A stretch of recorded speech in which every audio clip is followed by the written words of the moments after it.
শ্রী শ্রী ঠাকুরের গৃহীভক্ত রামচন্দ্র দত্ত বলিলেন, ভক্ত সেবা করিবে কে? তাহাতে অর্থ ব্যয় আছে। অর্থ ব্যয় করিয়া ধর্ম করা তখনও সে শক্তি হয় নাই।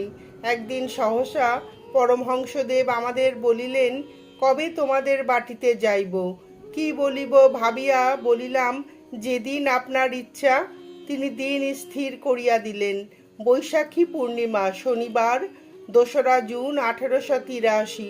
কি করিব চিন্তা করিয়া অন্য ভক্তের বাটিতে যাহাতে তিনি সেই দিন গমন করিতে পারেন, তাহার বিধিমতো চেষ্টা পাইতে লাগিলাম।